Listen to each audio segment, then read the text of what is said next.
I'm Josh Light with PoliticIt.com. We're here in Nebraska. We're here with Mark Sullivan. How are you doing today, Mark? Really, really well. Thank you, Josh. Well, thank you for having us. So, Mark, tell us about what kind of issues you're running on in this campaign.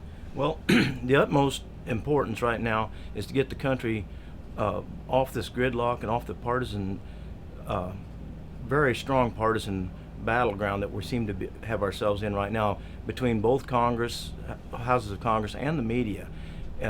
It's just a constant bickering and no progress. And there's many bills that have been languishing because that both sides agree on, but they won't vote on. They won't bring forward. They won't pass it because it might help the other side in some partisan way.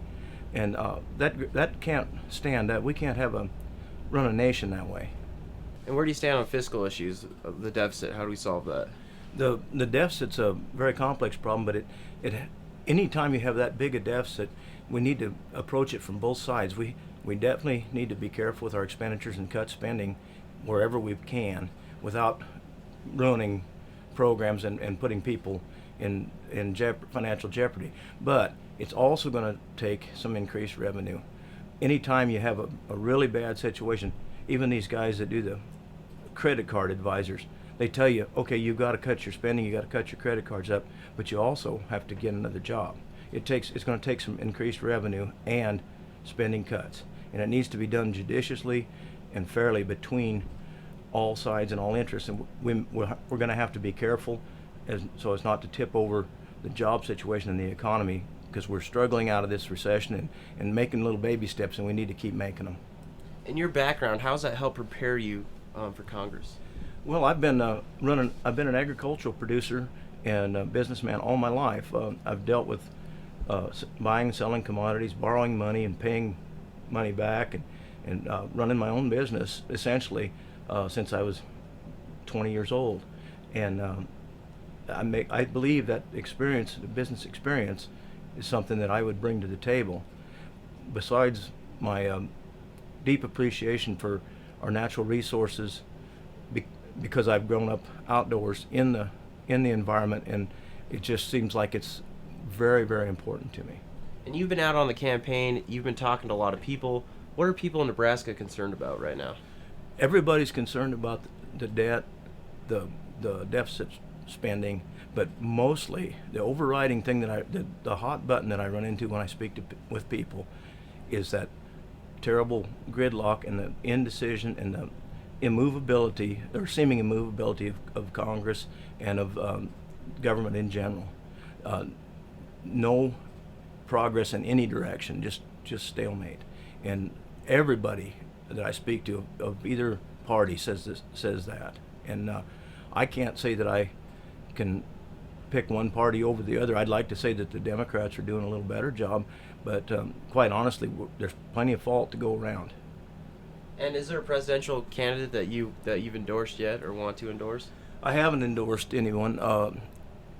Right now, today I would tend to think I would vote for Mr. Obama because the Paul Ryan budget is very scary to me. If you really read it and looked over it and looked through it, it can damage this country quite a bit, and it's going to actually increase spending on some areas that probably we can hold steady, and it's going to cut taxes for wealthy people and do it with funds that would have been sent to poorer people. And it doesn't seem like a fair proposal to me, and I'm a little afraid of it. That's my opinion right today. And Nebraskans that you're talking to, what kind of social issues are they concerned about? Everybody in Nebraska is not everybody. This is wrong. Most of the people I talk to are pro-life. They're all worried about increasing gun control. They don't think we need any more gun regulations than we have. They don't mind if they're enforced correctly, but they don't think we need extra or more than we have now. And religious and general freedom, and not over-regulation in the sense we have to have rules and regulations, for example, the environment, but not heavy-handed regulation and just bureaucratic fiat. It needs to be sensible, common sense approach to regulation. And those things are the breadbasket out here. These people, we all out here are very concerned about our civil liberties, and we see, I think everyone sees that both sides tend, as they get in, to concentrate more power in the executive branches. And that being said, we have to have a stable and safe government, but we can be awfully cautious about over-regulating. And what about Iran? Where do you stand on those issues? Well, I'm really hopeful that we can push through that with negotiation and steady diplomacy and sanctions. We just got done trying to get done fighting two wars, and they're very expensive in lives and in finances. And we don't really need to get in any more if we can help it. Not to say that Iran should be allowed free reign. The diplomatic pressure must be heavy and steady, and we need to twist arms of all our neighbors and our friends and adversaries in the world to help us to control that situation.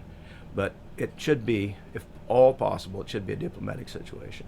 And social media, how have you been using social media in this campaign? Well, other than just learning how to use it, I've been using Facebook some, and try to post a few things on Facebook, and we, of course, use the email tremendously to communicate back and forth.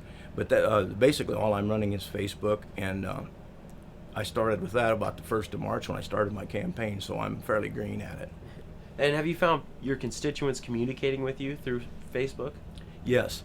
Yeah, we're starting to get a lot of hits, and we get a lot of people that are interested, and the more active we get on it, and the more sophisticated, and the more posts that we're able to put up, the more responses we have.